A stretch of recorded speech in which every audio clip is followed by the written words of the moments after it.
pada siang hari ini kita bisa bersama-sama berkumpul, bermuajahah walaupun via virtual. Mudah-mudahan apa menjadi niat kita, menjadi pekerjaan kita pada siang hari ini dicatat oleh Allah sebagai pemberat timbangan kebaikan kita di yaumul qiyamah nanti. Allahumma amin. Salawat dan salam tak lupa kita aturkan ke baginda Rasulullah sallallahu alaihi wasallam beserta pada keluarga dan sahabatnya, dan mudah-mudahan kita semua tergolong umatnya yang senantiasa istiqomah dalam menjalankan syariat yang dibawakan oleh beliau, dan mudah-mudahan kita tergolong umat yang kelak dapat syafaat yaumil qiyamah. Allahumma amin. Alhamdulillah telah hadir tengah-tengah kita Ustadz Zaidul Akbar yang insya Allah nanti akan memberikan materinya kepada kita tentang sehat untuk produktif.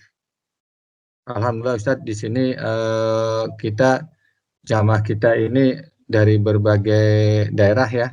Dengan adanya virtual ini ada hikmah, jadi tidak saja yang di Jakarta tapi di luar Jakarta bisa mengikuti acara ini. Sedikit saya yakin teman-teman juga sudah tahu profilnya, tapi nggak ada salahnya sedikit saya bacakan bahwa Ustadz Zaidul Akbar ini adalah lulusan dokter umum dari Universitas Diponegoro tahun 2003 ya Ustadz ya. Dulu pernah praktek juga di Balikpapan dan Jakarta, namun sekarang beliau adalah sebagai Ketua Umum Asosiasi Bekam Indonesia dan juga pengurus pusat Asosiasi Pengobatan Tradisional Indonesia. Ya, mungkin teman-teman sudah banyak yang tahu, kadang-kadang sudah banyak lihat video beliau untuk termasuk pengobatan herbal. Kalau kita mengutip salah satu hadis bahwa setiap penyakit pasti ada obatnya. Ya. Namun ada juga yang hadis yang lain bahwa Allah tidak akan menurunkan suatu penyakit kecuali menurunkan obatnya. Mungkin nanti paparan ini kaitannya dengan sehat untuk produktif akan dijelaskan lebih lanjut, lebih rinci oleh Ustadz Zaidul Akbar. Namun untuk keutamaan atau keberkahan pertemuan ini, mari kita buka dengan bacaan basmalah bersama. Bismillahirrahmanirrahim. Mudah-mudahan dengan bacaan basmalah ini Allah memberikan keberkahan kepada pertemuan ini, dan mudah-mudahan ilmu yang disampaikan oleh beliau dapat bermanfaat buat kita semua. Amin ya rabbal alamin. Tafadhol Ustaz untuk menyampaikan materinya. Baik, auzubillahi minasyaitonir rajim. Bismillahirrahmanirrahim. Assalamualaikum warahmatullahi wabarakatuh. Waalaikumsalam warahmatullahi wabarakatuh. Alhamdulillah. Terus-menerus kita memuji Allah Subhanahu wa taala, Rabb yang Maha Pengasih, yang Maha Penyayang, Tuhan kita yang hari ini memberikan kesempatan kita untuk hadir di bumi ini lagi, yang mana semalam kita telah dimatikan ya dalam tidur kita semua. Dan tidak lain tidak bukan kehidupan yang kita jalani ini dalam rangka menjalankan peran kita di atas muka bumi ini, yaitu sebagai khalifah fil ard, atau khalifah di atas bumi ini, atau Abdullah atau hambanya Allah. Maka kebahagiaan kita Bapak Ibu sekalian tidak lain tidak bukan ketika semua dikembalikan kepada esensi ketaatan tadi. Barang siapa yang melakukan ketaatan, barang siapa yang melakukan ibadah kepada Allah Subhanahu wa taala, maka dia akan diberikan kebahagiaan tadi. Karena memang sesungguhnya dunia ini atau orang-orang yang diberikan dunia ya dengan segala kemewahannya seterusnya, terutama orang-orang kafir di sana, maka subhanallah tidak lama kebahagiaan tersebut. Sebagian besar dari mereka akhirnya sudah jenuh dengan kebahagiaan yang mereka pikir itu kebahagiaan. Maka kita bersyukur pada Allah di hari ini, dan mudah-mudahan di hari yang mana Allah mengangkat amal-amal kita.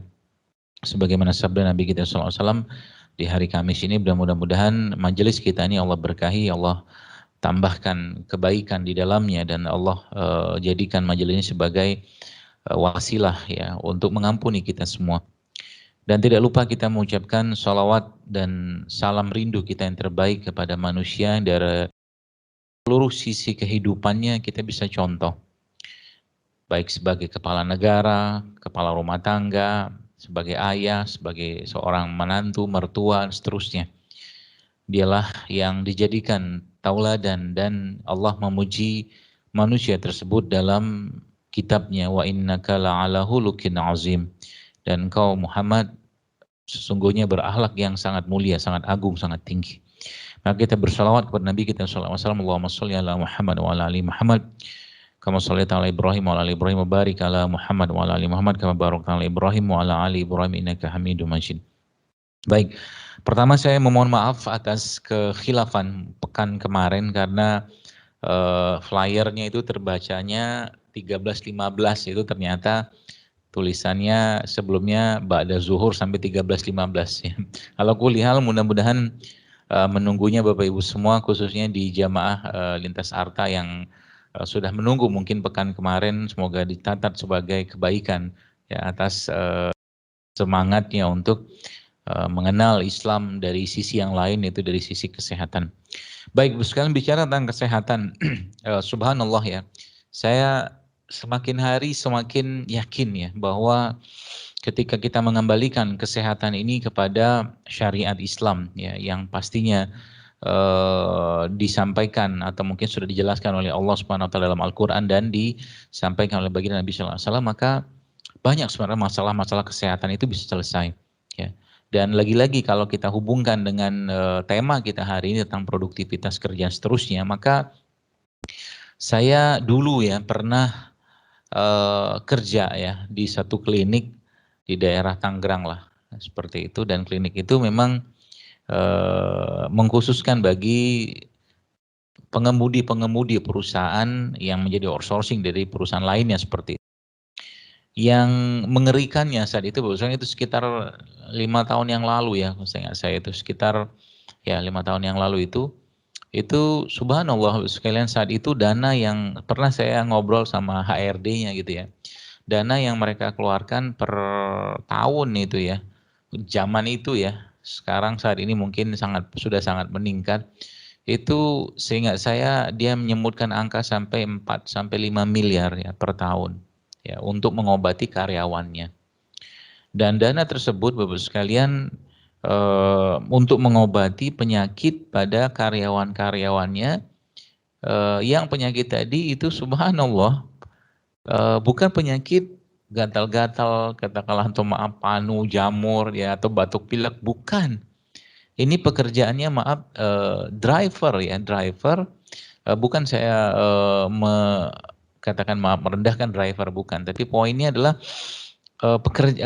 penyakit yang ada pada mereka itu yang membutuhkan kos yang sangat besar gitu kan, bahkan jauh lebih besar daripada gaji mereka. Syukurnya mereka saat itu baru sekalian di cover sama perusahaan gitu kan, di cover sama perusahaan ya.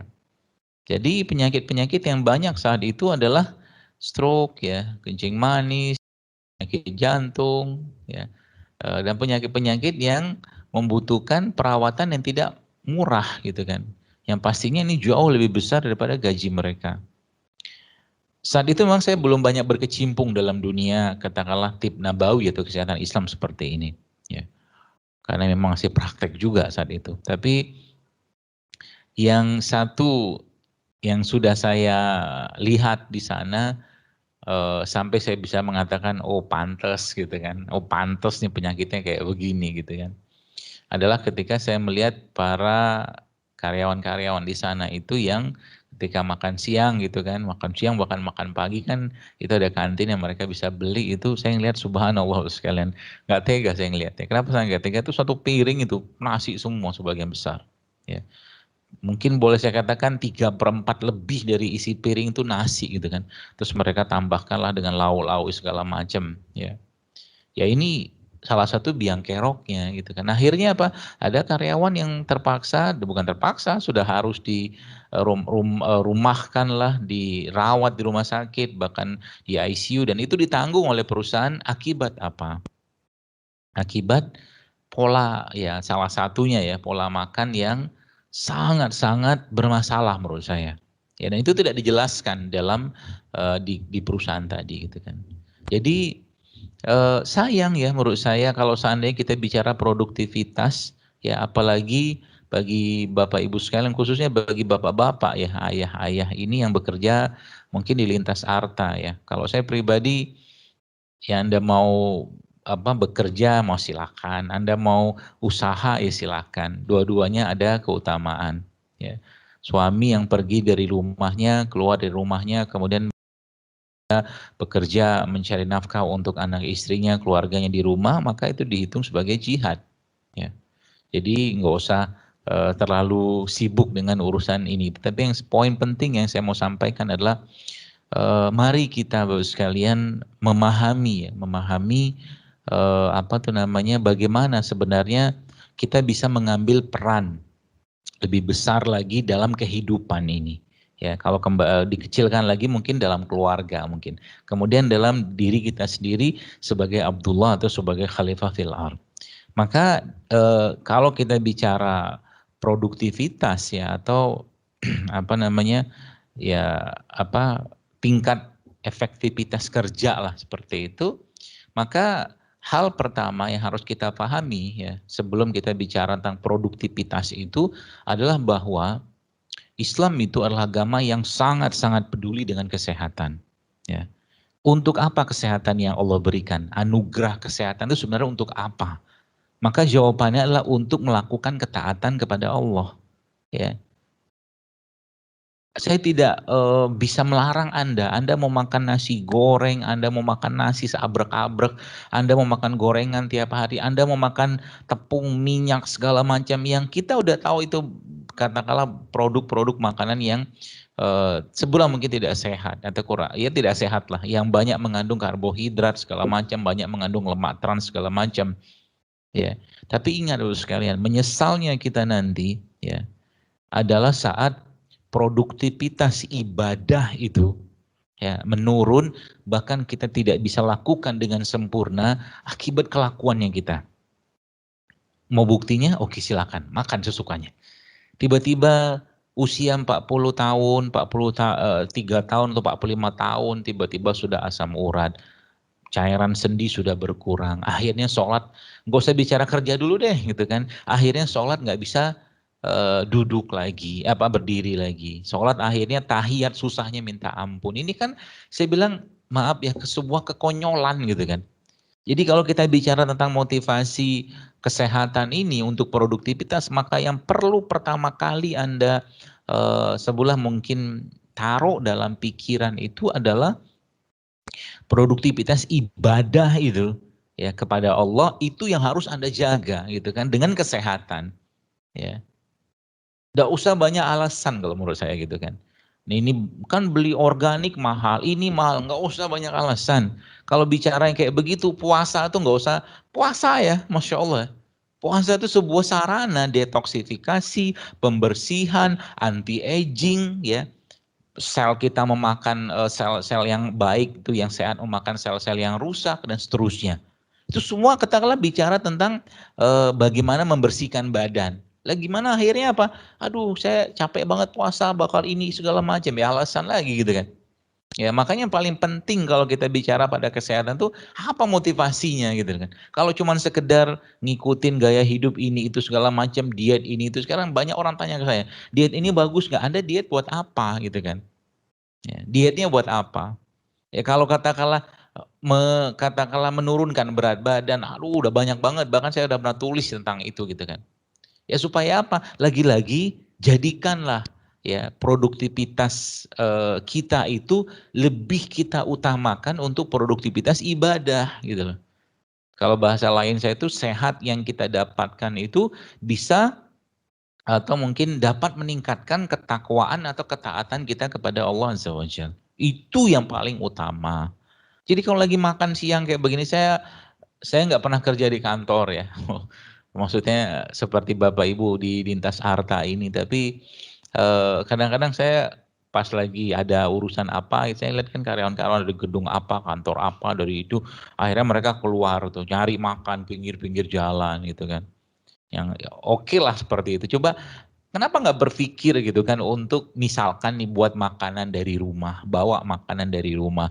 Jauh lebih bisa kontrol, jauh lebih sehat daripada Anda makan di pinggir jalan. Bukan yang saya bahas adalah higienitas segala macam, bukan. Itu mah kalau di pinggir jalan mah nggak usah kita bahas itu. Tapi yang saya maksud ini udah yang dimakan karbohidratnya tinggi, lemak tinggi, plus lagi minum es teh manis segala macam, tek tek tek tek tek, tek komplit. Artinya apa? Anda ya membuka pintu gerbang penyakit yang nyusahin keluarga, nyusahin sendiri, nyusahin perusahaan. Gitu loh. Ya, nyusahin keluarga kan iya. Nyusahin sendiri, dengan penyakit itu bikin susah gitu kan. Nyusahin perusahaan pula. Ya, dan sayangnya lagi sekalian, edukasi tentang hidup sehat ini nggak terlalu penting bagi perusahaan. Bahkan sampai saat ini kita bilang, maksud saya kita lihat dalam keadaan wabah seperti sekarang ini, pakai masker lah, segala macam lah, didenda lah segala macam, ya. Kalau nggak pakai masker segala macam boleh nggak? Silakan, itu aturan yang dibuat, silakan. Tapi yang saya maksud bukan itu poinnya. Yang saya maksud itu, oke lah kalau itu dijadikan denda. Kenapa nggak sekalian orang yang nggak makan? Kenapa sekalian orang yang makan nggak sehat itu nggak didenda gitu loh? Kenapa orang yang makan nggak sehat itu nggak didenda? Nggak pakai masker, dekat rumah saya itu pernah gitu kan, suatu hari ada razia gitu kan. Razia nggak pakai masker, suruh bayar lah segala macam sama aparat gitu kan. Ya sudah. Tapi kenapa orang makan nggak sehat nggak didenda? Kenapa? Kok urusan sama makanan? Karena kalau orang ngerti, sekalian, orang ngerti bahwa makanan itu melemahkan imunitas atau menguatkan imunitas, maka kudunya makan tuh mikir, falyanzuril insana ila ta'ami anna sobabna ma'asobba. Perhatikan yang dimakan gitu loh. Tiap hari nasi berlimpah, minyak berlimpah, gula pasir berlimpah, tepung berlimpah. Mau sehat kayak apa kayak begitu judulnya. Yang ada bikin susah orang, bikin susah keluarga. Akhir masa tua cuman menyisakan atau bahasa saya itu deposit ya dari sampah-sampah makanan segala macam tuh akhirnya ditarik gitu kan, dicairkan itu di masa tua. Kalau sekarang masih bisa kita ubah asal ngerti cara, dan caranya insya Allah akan saya ajarkan terus sekalian. Ya, insya Allah ya, bismillah akan saya ajarkan. Tapi ini pesan penting. Jadi bicara tentang kesehatan, maka kesehatan itu ya anugerah dari Allah yang kita dapatkan atau kita gunakan untuk melakukan produktivitas ibadah. Baru masuk katakanlah produktivitas ibadah kepada Allah ya, sholat segala macam gitu kan, umroh, haji segala macam. Itu semua butuh kesehatan, butuh badan yang kuat. Ya, seperti itu. Jadi subhanallah kalau ini sudah kita dapatkan, kita udah mulai mikir kayak mungkin saya pernah suatu hari ngisi di suatu ya BUMN lah waktu bulan Ramadan gitu kan. Ya salahnya mereka ngundang itu waktu mau buka puasa.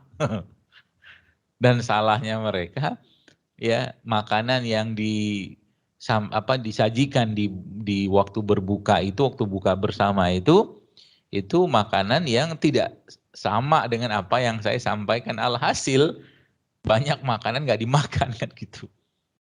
Ya. Bapak sekalian, dan ya janganlah, ya jangan, kalau boleh saya katakan, jangan Anda cuman jadi ya sebelah mungkin konsumen ya dari dunia pengobatan sekarang. Semoga paham maksudnya. Ya, dunia pengobatan barat sekarang ini memang mencari konsumen, memang mencari repeat order. Ya, mencari repeat order untuk produk mereka. Dan memang banyak penyakit yang memang tidak terselesaikan, bahkan tidak tersembuhkan di sana. Jadi repeat order kan, mau nggak mau harus bicara, saya harus katakan seperti itu. Diabetes, kencing manis nggak sembuh, darah tinggi nggak sembuh, autoimun nggak sembuh, kanker segala macam, dioperasi segala macam, itu kos semua loh itu. Padahal semua kita bisa cegah, semua kita bisa kendalikan kalau kita mulai sekarang berpikir tentang bagaimana menjaga kesehatan tubuh kita ini. Bukan untuk keluarga, bukan untuk siapa, tapi untuk Allah gitu loh. Maka asik nanti kita. Ya, nah barulah kita bicara tentang bagaimana produktivitas ya dalam tingkat sel lah katakanlah, mungkin kalau boleh saya ambil bahasa itunya lah, ilmunya seperti itu.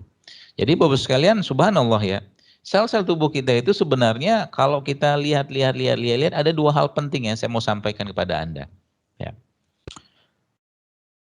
Pesan pertama bahwa sebenarnya tubuh kita, manusia ya kita ini bisa melakukan ya recovery sendiri. Tubuh kita bisa melakukan recovery sendiri sebelah mungkin perbaikan sendiri, restorasi sendiri, regenerasi sendiri. Asal apa? Asal ngerti caranya, itu yang pertama. Ya, maka dalam Islam, kalau Anda tahu ya, kalau Anda tahu, coba lihat ya, konsep-konsep pembersihan dalam Islam ini itu sudah sangat lengkap. Ya, mulai dari ada puasa, ya puasa Ramadan, puasa Senin Kamis, puasa Ayyamul Bid, ya puasa Sunnah, ya puasa tengah bulan, ya. Itu semua kan proses, proses pembersihan sebenarnya. Itu yang pertama. Dan susah nggak? Susah memang. Tapi kalau Anda sudah jatuh cinta dengan itu, Bapak Ibu sekalian, maka subhanallah ya, subhanallah, kita jauh lebih menyayangi badan kita daripada makan-makan yang enak-enak tapi nggak sehat. Akhirnya kita mikir kalau makan. Ya. Nah itu. Jadi sel-sel ini Bapak Ibu sekalian bisa beregenerasi. Jadi kalau bicara sel nanti ada dua poin pentingnya. Kalau tubuh kita secara umum ya.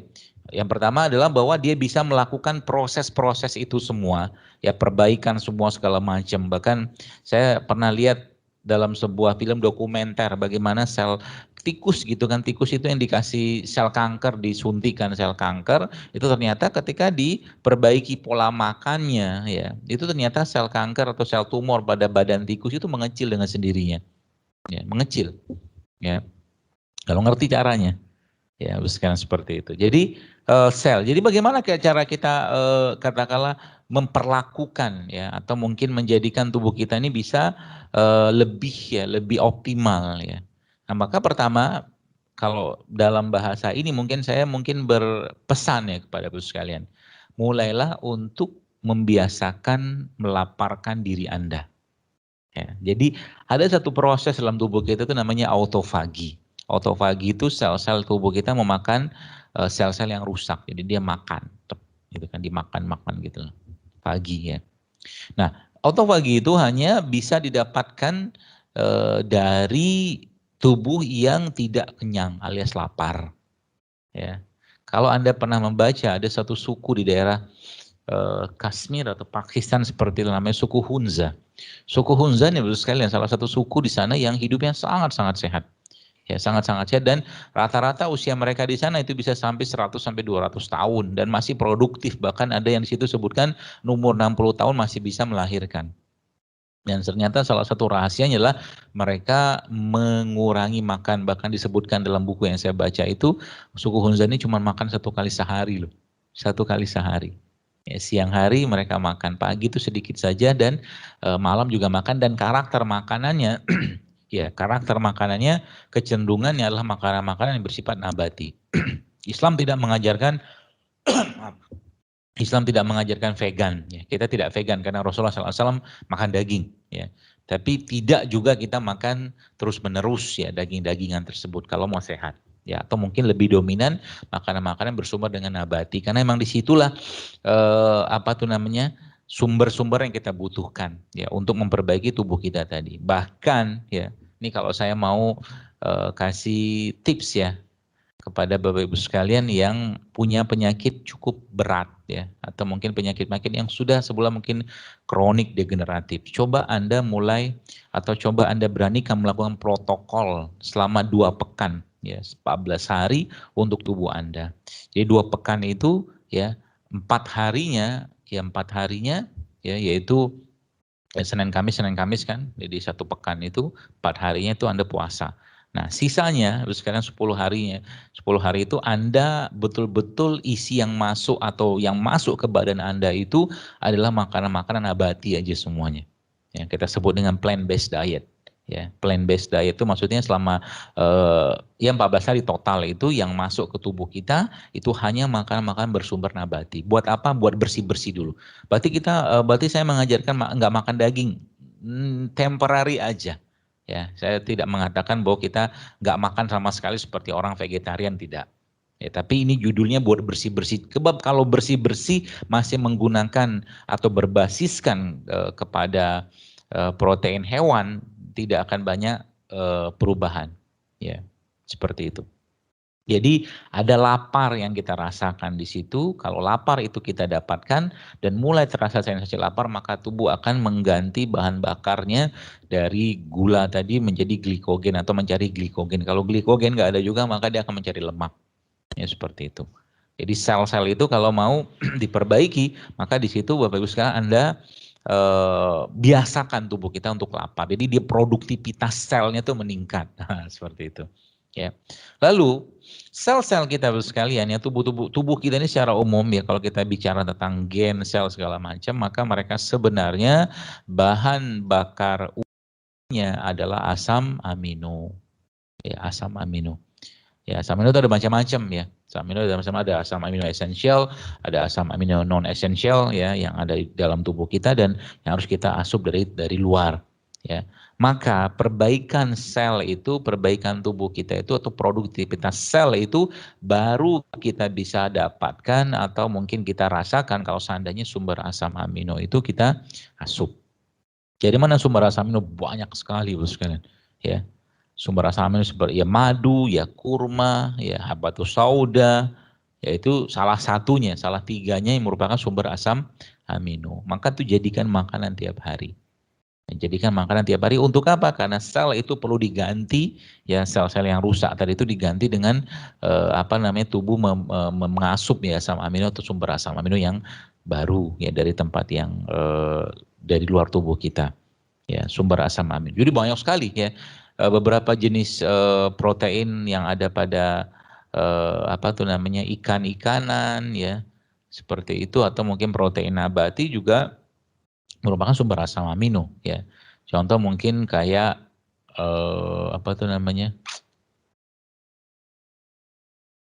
kelor. Kelor itu salah satu sumber asam amino yang sangat baik sebenarnya ya.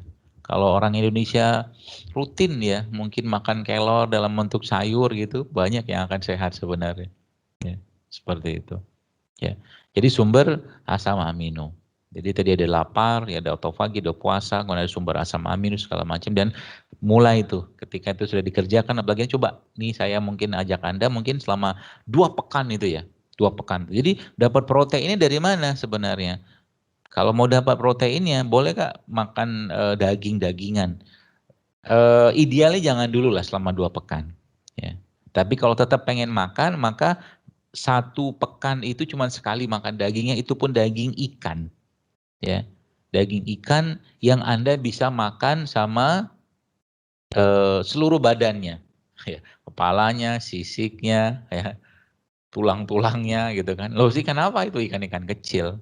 Ikan-ikan kecil yang kontaminasinya itu minimal atau bahkan nggak ada ya itu biasa ikan-ikan kecil kalau kita pernah lihat ekosistem ya atau piramida ya ekosistem itu kan semakin besar pemangsa itu semakin besar tingkat keracunannya jadi kalau Anda cari ikan ya kayak ikan-ikan di daerah setahu saya sih daerah perairan Jakarta ini kan pencemarannya sudah sangat berat ya jadi ikan-ikan laut di sini juga apalagi semakin besar ikannya, yaitu potensi untuk logam berat di situ sangat besar. Maka kita cari ikan-ikan yang potensi keracunannya itu atau kontaminasi ya itu minimal ya ikan-ikan kecil atau ikan-ikan sungai, ikan-ikan yang cenderung hidupnya liar ya.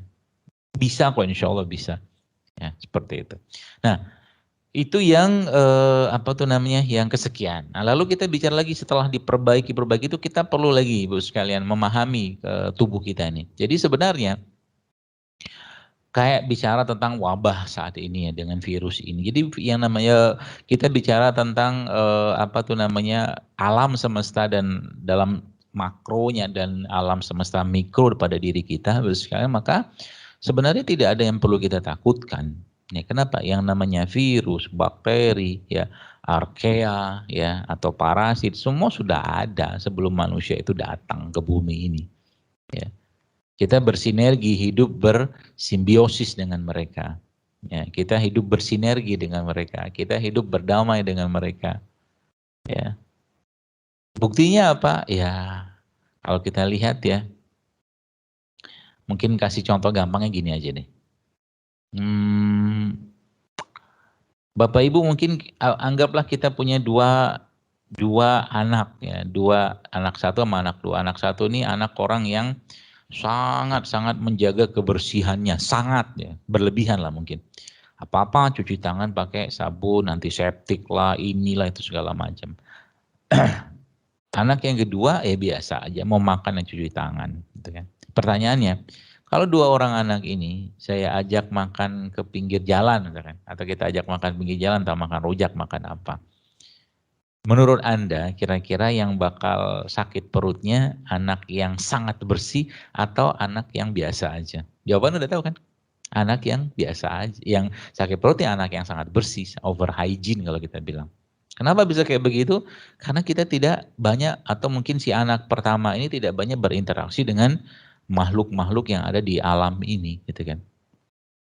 Tangan kita ini ya, ada bakterinya nggak? Banyak, Pak Bu. Ya. Saran saja buat Anda yang saat ini ya sangat-sangat antusias ya dalam mencuci tangannya menggunakan sabun antiseptik ya yang alkohol lah segala macam yang akhirnya yang kita kerjakan justru malah mengganggu keseimbangan bakteri yang ada pada tangan. Kecuali Anda kerjanya di kamar operasi, oke lah. Tapi kalau Anda cuman kerja di kantor kayak lintas arta kayak begini, cuci tangan ya pakai air. Kalaupun Anda mau menjaga keseimbangan mereka, ya Anda bisa campurkan air tadi dengan cuka, air cuka. Ya, cuka apel, cuka madu, cuka apa banyak yang jual sekarang tuh. Atau mungkin air itu Anda campurkan dengan probiotik supaya dia memperbanyak kuman di sini gitu loh. Bukan dibunuh kumannya. Nah, konsep yang ada di dunia barat saat ini kan ya dibunuh semua. Ya, antibiotik apa segala macam. Padahal ya, poin selanjutnya yang saya mau sampaikan kepada teman-teman semua bahwa tubuh kita itu isinya bakteri semua. Ya, badan kulit kita ada bakterinya, mulut kita ada bakterinya, feses kita ada bakterinya, semua ada bakteri. Dan sekarang mau musuhin mereka. Sedangkan mereka kalau kita bicara sel, katakanlah sel itu bangunnya kayak begini. Ini banguninnya saja, yang menghuni mereka itu adalah bakteri-bakteri tadi gitu. Maka bagaimana caranya menguatkan ya atau produktivitas sel kita itu atau mungkin produktivitas tubuh kita secara konsep bakteri ini? Pertama, jangan musuhin dia. Ya. Jangan musuhin mereka dengan cara apa? Dengan memberikan bahan-bahan kimia. Bapak Ibu pernahkah Anda menghitung berapa banyak bahan kimia sintetik ya yang masuk ke tubuh Anda dari pagi sampai sore? Banyak banget tuh, sabun, sampo, odol, belum lagi bicara kosmetik ibu-ibu, belum lagi bicara tentang kosmetik-kosmetik mengandung logam berat yang semuanya mengganggu keseimbangan dalam tubuh Anda. Apa yang terjadi? Ya udahlah gerbang penyakit kebuka. Datang hujan sedikit, pilek, datang kering sedikit, batuk. Gitu kan tandanya kan. Apalagi cerita tentang bagaimana bakteri ini katakanlah nggak seimbang, maka moodnya swing. Mood swing itu baperan. Ya, maka pesan selanjutnya adalah jangan mungkin apa ya bahasa agak sedikit frontal tuh jangan zolimi mereka. Itu yang pertama. Yang kedua, kasih makan mereka. Ya, mereka si bakteri-bakteri tadi, makhluk-makhluk tadi dikasih makan. Jangan justru malah bingung dia mau nyari makan apa. Karena yang dimakan itu bukan makanan mereka. Nggak ada. Apa makanan mereka? Asam amino lagi balik-baliknya. Ya. Bayi yang baru lahir, ya. Bayi yang lahir melalui jalan lahir ibunya dari maaf vagina itu situ kan di jalan lahir itu kan ada bakterinya.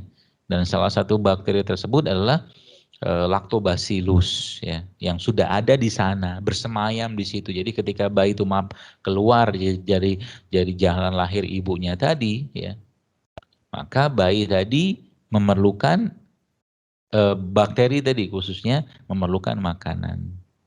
Dan salah satu makanan terbaik buat bakteri lactobacillus tersebut adalah makanan yang mengandung short chain fatty acid atau asam lemak rantai pendek yang ternyata itu ada pada kurma.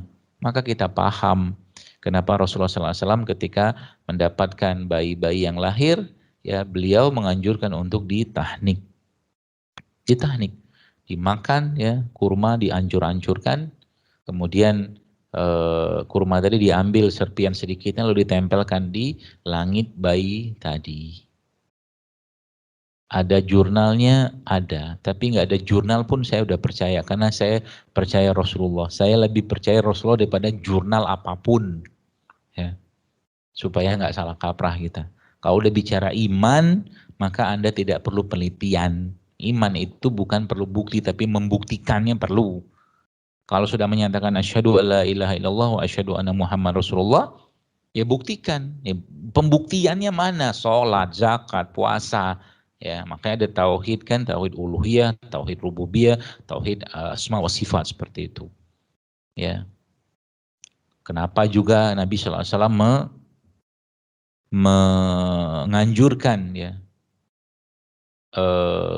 kulit kita yang bersentuhan dengan najis dari anjing ya, terutama dari air liurnya seperti itu dicuci salah satunya dengan tanah karena memang ternyata bakteri yang ada pada anjing tadi habitatnya ada pada tanah, maka tanah tadi cuci pakai air membawa lagi bakteri tadi ke habitatnya. Masya Allah, indah sekali.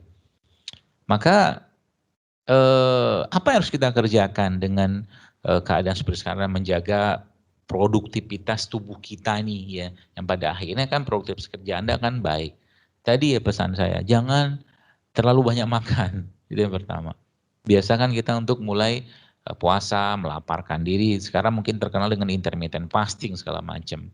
Yang kedua, Bapak sekalian, beri asupan buat sel-sel kita itu berupa asam amino. Sayuran, buah-buahan, banyak sekali asam aminonya. Ya, daging-dagingan juga ada. Ya, tapi saya lebih memilih daging-daging yang cenderung tidak terkontaminasi. Ya, maka saya jujur ya, saya itu termasuk yang tidak mau makan ayam potong. Nggak mau. Nggak mau. Kenapa? Karena banyak itunya, banyak suntikannya. Baik hormonnya lah, antibiotiknya lah, segala macam. Ya, hormon disuntikan buat makanan atau mungkin hewan-hewan ternak seperti itu cenderungnya hormon apa? Hormon estrogen, hormon perempuan.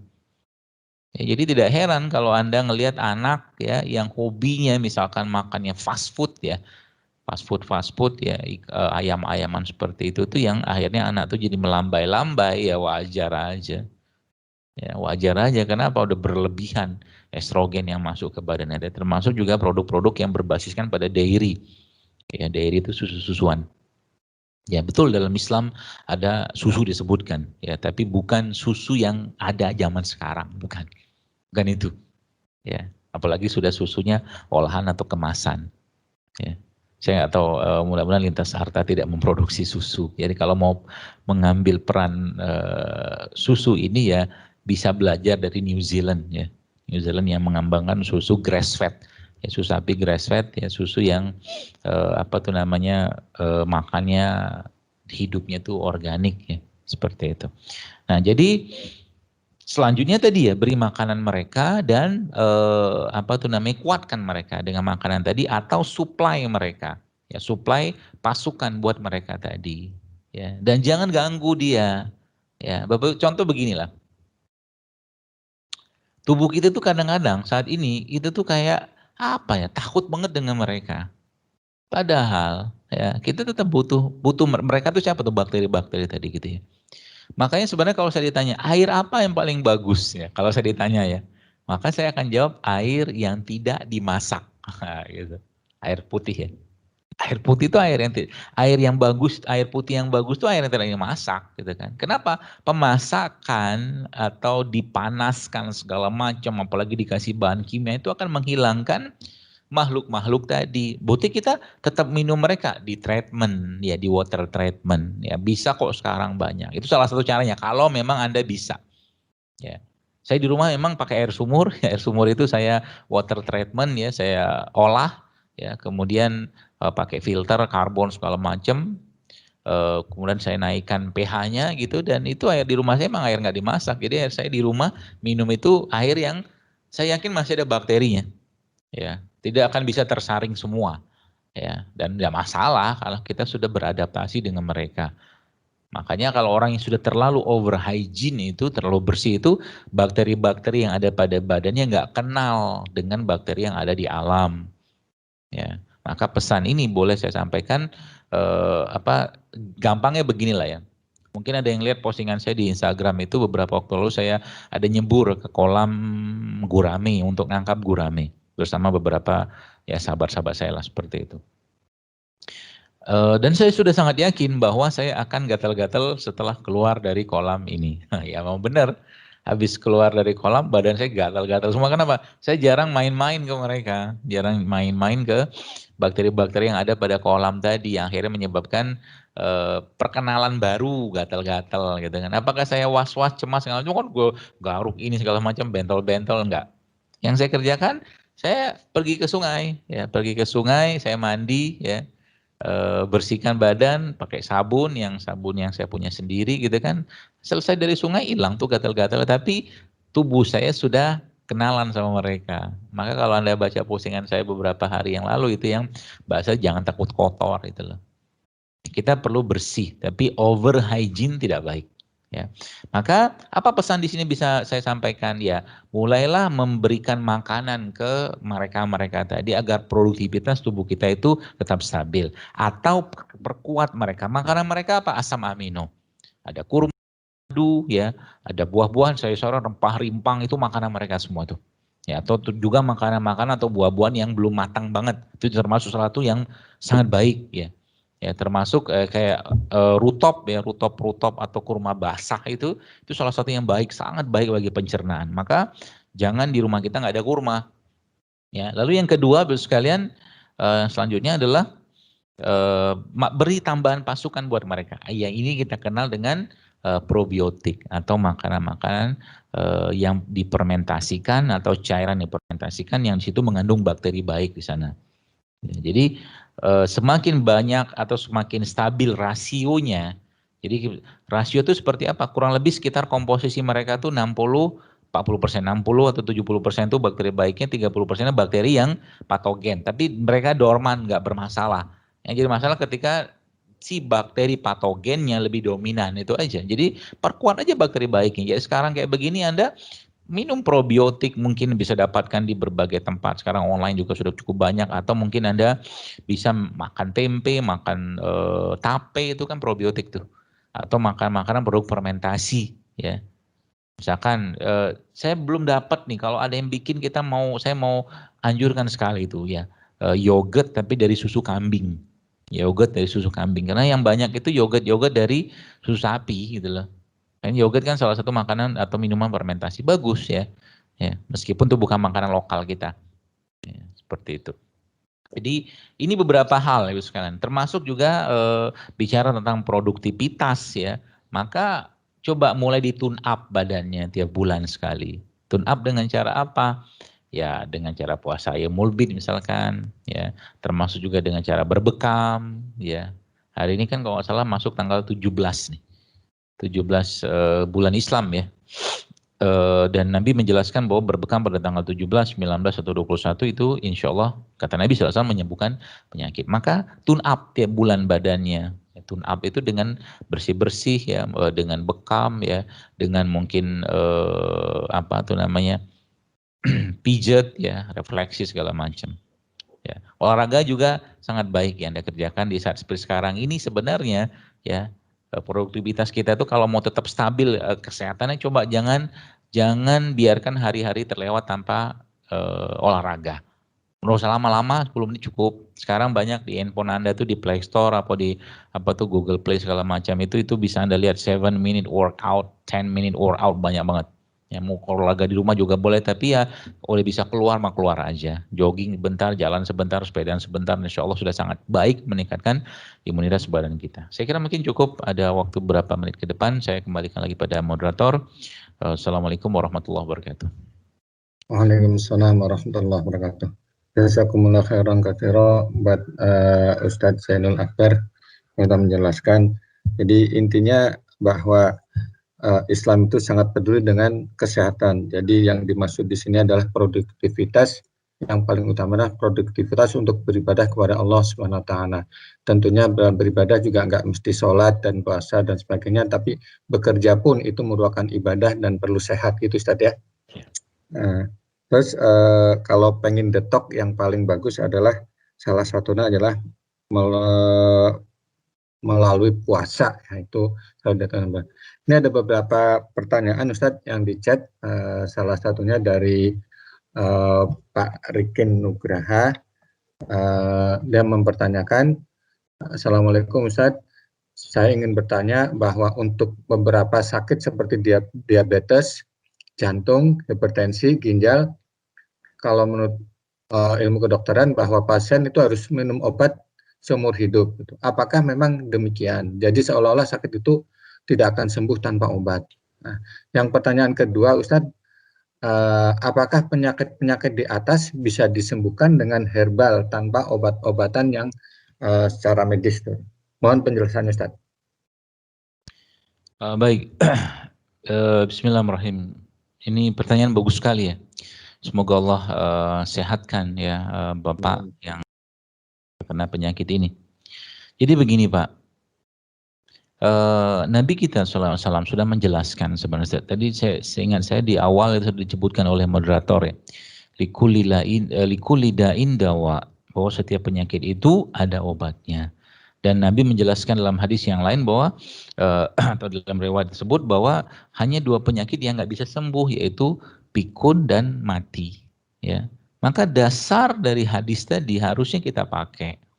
Ya, untuk apa? Untuk memberi kabar gembira untuk kita, supaya nggak nelongso. Ini datang berobat, malah dibilang nggak ada obat, nggak ada obat, nggak bisa sembuh. Dunia pengobatan ini, bro sekalian, ya kalau boleh saya bilang ya, dunia pengobatan barat lah khususnya. Saya tidak memusuhin, bukan, tapi sekian puluh atau mungkin berapa ratus tahun sih sebenarnya. Sekian itu masa nggak ada obat sih buat diabetes? Sekian tahun kayak begini masa nggak ada obat sih untuk darah tinggi seterusnya?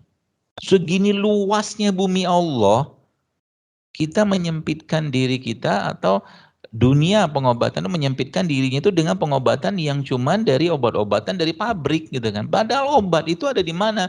Ada di rempah, ada di rimpang, ada di sayur, ada di buah, ada di air. Kan obat semua tuh. Bukalah penelitian tentang, misalkan kita bicara satu saja, misalkan kayu manis. Banyak banget risetnya. Anda buka penelitian tentang bahkan daun ubi jalar saja ada risetnya loh untuk kencing manis. Mengkudu juga ada, ciplukan itu juga ada. Banyak Pak, ya, Masya Allah ya.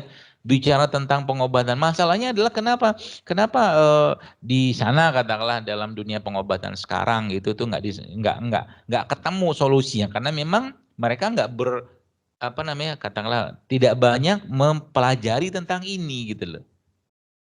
Indonesia, Anda baca herbal misalkan ya, yang sifatnya menurunkan gula darah, banyaknya minta ampun Pak. Protowali, sambiloto, pare, kunyit, jahe, banyak sekali.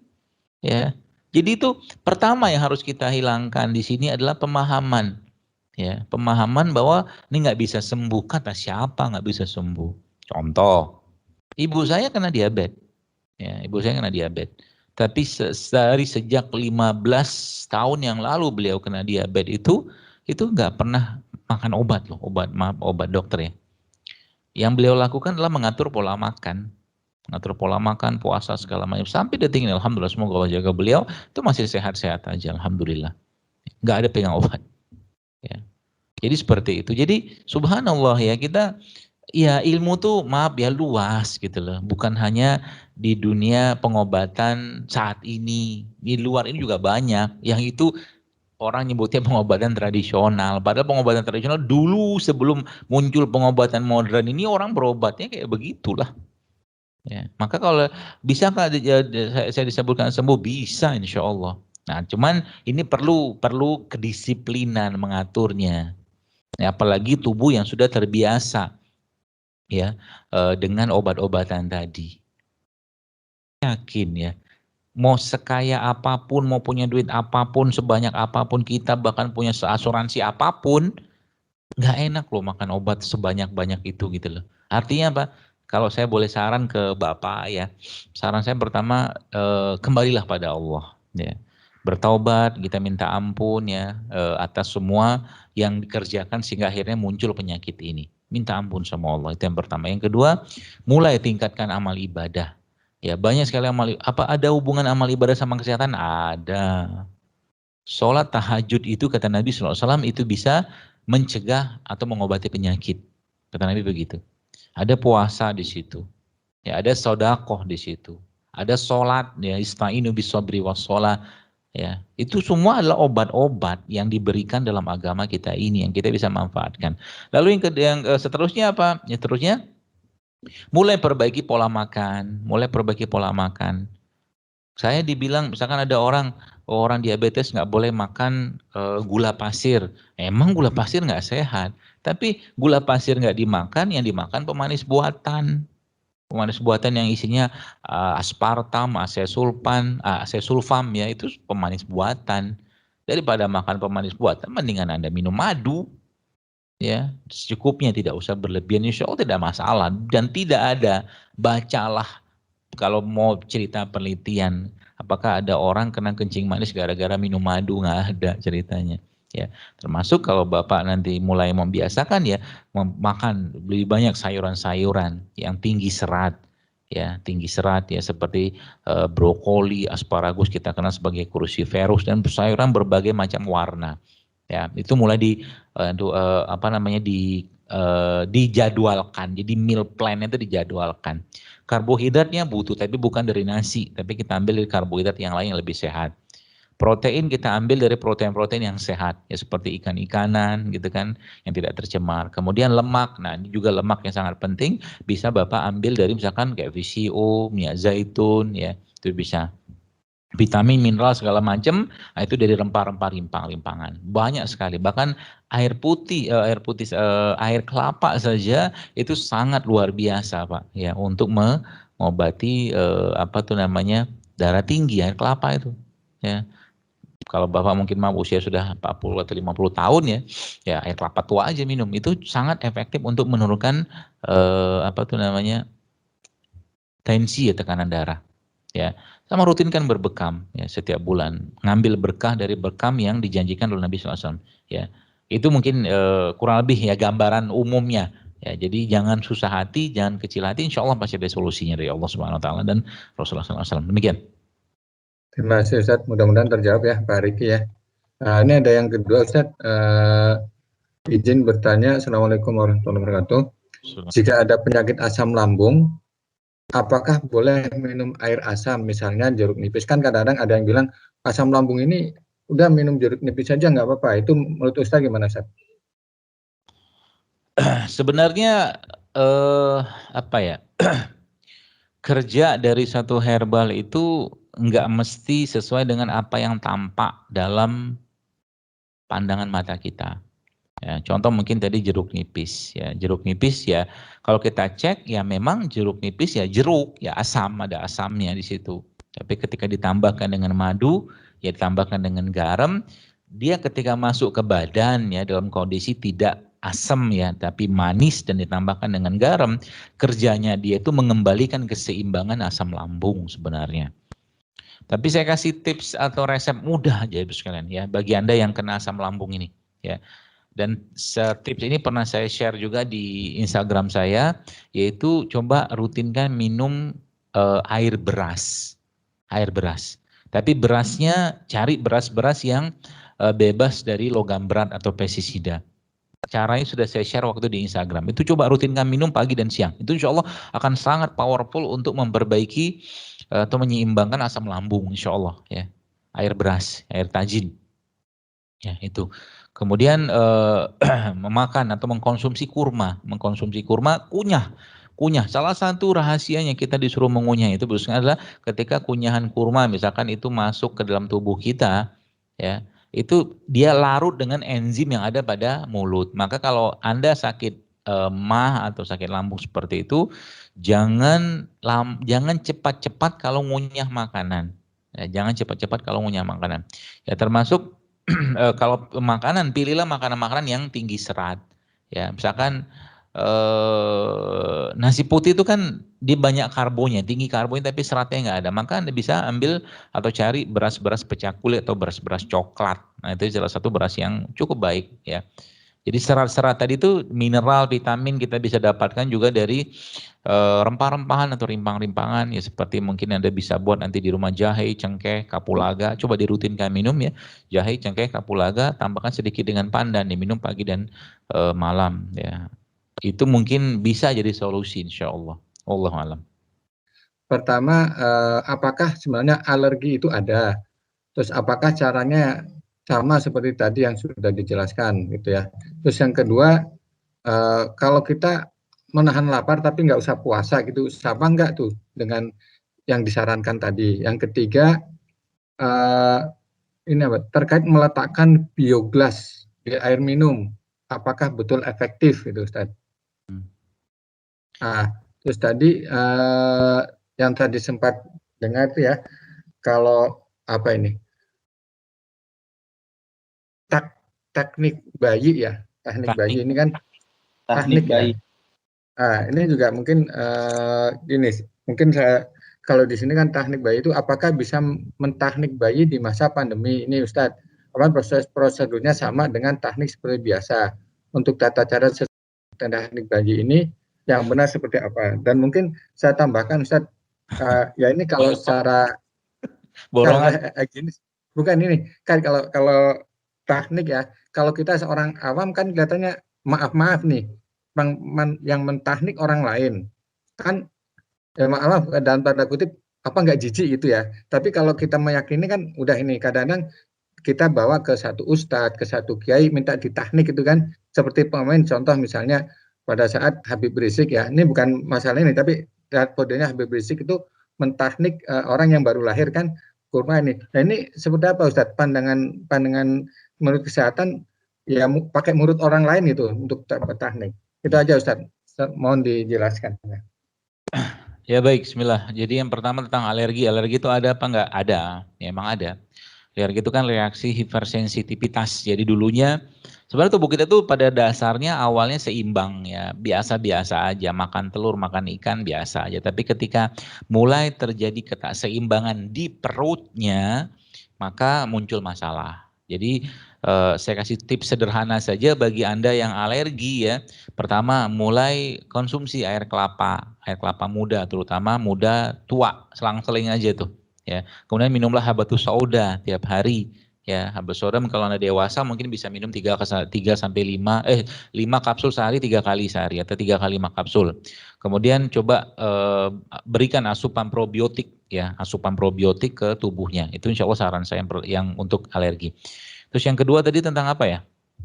Meletakkan bioglas air minum dan apakah efektif? Tahu kalau bioglas itu apa ya? Mungkin belum pernah baca dan tidak tahu jadi nggak bisa jawab. Atau ini dia menahan lapar tapi tidak puasa, apakah sama?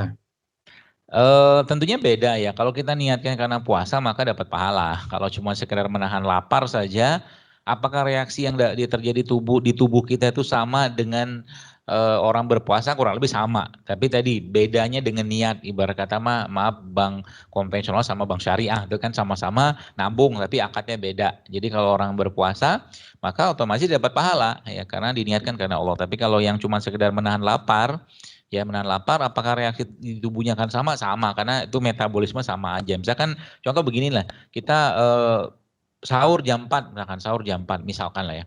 Kemudian berbuka pada jam 6 sore, itu kan berarti 14 jam dia berpuasa. Nah dia nggak ngikutin atau tidak berpuasa, tapi di akhirnya makan terakhir dia misalkan jam 6 sore atau jam 6, makan pertama dia itu jam 6 pagi. Ya kemudian dia nggak makan lagi sampai jam 8 malam misalkan. Itu kan 14 jam juga.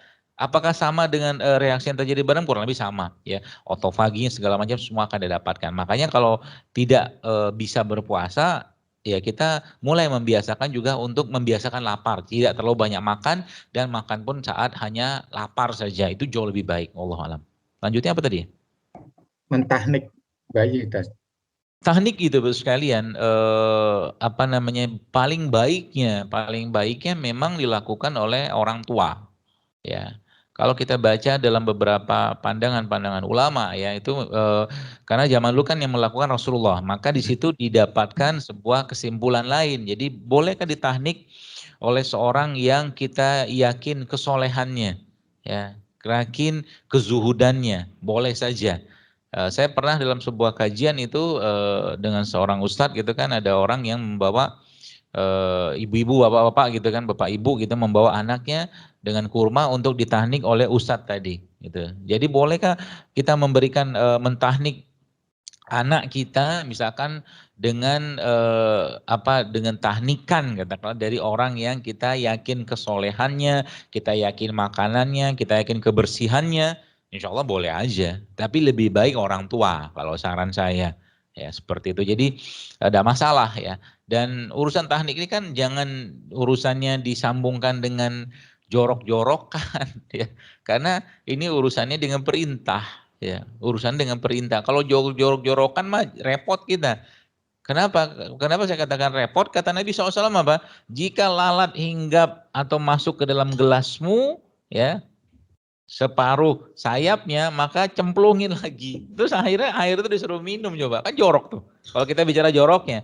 Tapi ada hadis di situ yang kita mau ambil keberkahannya. Bukan masalah jorok kita bahas ini. Ya, orang yang soleh, orang yang menjaga kebersihan dirinya, ya pasti juga mulutnya orang-orang yang katakanlah ustadz atau siapapun itu ya, saya sudah usah sebutkan siapa, ya biasa mereka kan bersiwak ya, menyikat giginya sekalian karena itu kebiasaan Nabi SAW. Dan orang yang menjaga kebersihan dirinya ya atau imannya juga biasanya akan ikut-ikutan menjaga kebersihan badannya. Ya, jadi tidak akan seperti yang kita duga nanti nanti bakal muncul masalah segala macam. Insya Allah tidak ya, karena apalagi orang soleh itu setahu saya juga biasanya orang yang sangat menjaga kebersihan tubuhnya, termasuk mulutnya. Wallahu a'lam bishawab. Mungkin ini Ustaz, yang tahnik ini masih ada sedikit. Bagaimana betul kalau saat pandemi ini Ustaz, apakah tetap masih dibolehkan atau seperti apa teknik ini pada saat pandemi ini Ustaz? Masalahnya apa ya? Kalau yang mentahnik orang tua nggak masalah lah menurut saya. Apalagi mungkin tinggal satu rumah. Ya, misalkan Anda punya bayi yang baru lahir ya. Anda punya bayi yang baru lahir, kemudian di rumah Anda sehat-sehat saja ya dan tidak ada masalah, ya udah tahnik aja lah. Bapaknya mentahnik, bapaknya punya kurma, ambil kurmanya letakkan di langit-langit bayi tadi, tidak masalah. Kecuali bapaknya memang lagi sakit, nah itu nggak usah kalau itu. Misalkan lagi ada infeksi lah, apalah segala macam ya nggak usah dulu, ditunda dulu ya untuk mentahnik anaknya tadi. Itu mungkin. Oh, baik Ustaz. Terima kasih Ustaz atas penjelasan semuanya. Ini karena waktunya sudah jam 13.22 ya. Teman-teman terima kasih atas kehadirannya pada siang hari ini. Mudah-mudahan apa yang disampaikan oleh Ustadz dapat kita amalkan pada sehari-hari ya. Kita insya Allah yakin karena keyakinan itu yang obat yang paling utama sebelum kita minum obat yang lain. Kita keyakinan terhadap hadis, terhadap kalam Allah, kita harus yakin dulu bahwa Allah menurunkan suatu penyakit, pasti Allah menurunkan obatnya. Kecuali dua tadi Ustadz ya, penyakit tua dan penyakit itu, mati itu yang tidak ada obatnya. Mungkin demikian kajian pada siang hari ini. Mari kita tutup bersama dengan baca hamdalah dan doa kafaratul majelis. Alhamdulillahirabbil alamin. Subhanakallahumma wa bihamdika asyhadu an la ilaha illa anta astaghfiruka wa atubu ilaik. Kurang lebihnya mohon maaf. Wabillahi taufiq wal hidayah. Assalamualaikum warahmatullahi wabarakatuh.